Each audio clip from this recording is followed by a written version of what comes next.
Hi guys, இன்னைக்கு டே 23. Morning black tea குடிச்சிட்டு walking start பண்ணியாச்சு. கார்டியோ 1 hour ஆஃப் கார்டியோ இருக்க ஃபேஸ் டயர்டாகிட்டே போயிட்டே இருக்கு. மீல் ஒன்றா வெறும் ஃப்ரூட்ஸ் பப்பாயா மட்டும் சாப்பிட்டுட்டு நீ ட்ரைனிங் ஸ்டார்ட் பண்ணியாச்சு. இன்னைக்கு அப்பர் பாடி ஒர்க் அவுட் தான், லேட்ஸ் அண்ட் ட்ரைசெப்ஸ். யூஸ்வலாக பர் டேக்கு வந்து 3 மசில் கவர் பண்ணுவோம். மார்னிங் ஒரு 2 மசில் அப்பர் பாடி ஒர்க் அவுட்டில், ஈவினிங் லெக் செஷன்ஸ் பண்ணுவோம். இந்த மாதிரி தான் ஃபாலோ பண்ணுவோம். இன்னைக்கு லேட்ஸ் அண்ட் ட்ரைசெப்ஸில் யூஸ்வலாக பண்ணுற ஒர்க் அவுட் தான்.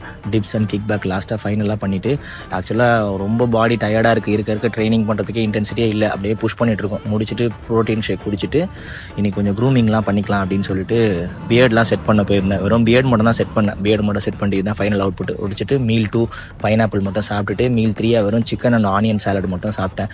இருக்க கொஞ்சம் ட்ரை ஆகிட்டே போயிட்டுருக்கு. லாஸ்ட்டாக ஈவினிங் போசிங் செஷன் செக் பண்ணி பார்த்தேன். எப்படி இருக்குது போசிங்? நீங்களும் கமெண்ட்டில் சொல்லுங்கள் போசிங் இப்படி இருக்குன்னு சொல்லிட்டு. வெயிட்டில் தான் இன்னும் ஒர்க் பண்ணணும். வெயிட் இன்னும் ஒரு 5 kg கிட்ட லாஸ் பண்ணிட்டு இருக்குது. எப்படின்னு பார்ப்போம். அடுத்தது எக் ஒயிட்ஸ் மட்டும் சாப்பிட்டுட்டு ஈவினிங் ட்ரைனிங் ஸ்டார்ட் பண்ணியாச்சு. ஈவினிங் ட்ரைனிங் வந்து லெக் செஷன் சொன்ன மாதிரி தான்.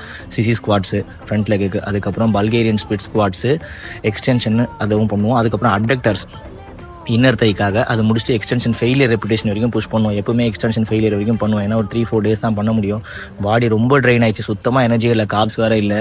அப்படியே பாடி விட்டா போதுன்ற மாதிரி நிலமையில தான் இருக்கேன் நான். எப்பவுமே அந்த மோட்டிவேஷன் தான் மனசுக்குள்ள நினச்சிக்க வேண்டியதான். விட்டுறாரா தம்பி, உன்னால் கண்டிப்பாக முடியும். ப்ரோட்டீனை குடிச்சிட்டு நைட்டு வாக்கிங் ஸ்டார்ட் பண்ணியாச்சு. 1 hour கொஞ்சமாக இன்க்ரீஸ் பண்ணுறேன் கார்டியோ டைமை. லாஸ்ட்டாக மீல் 5 சாப்பிட்டு டே எண்ட் பண்ணியாச்சு.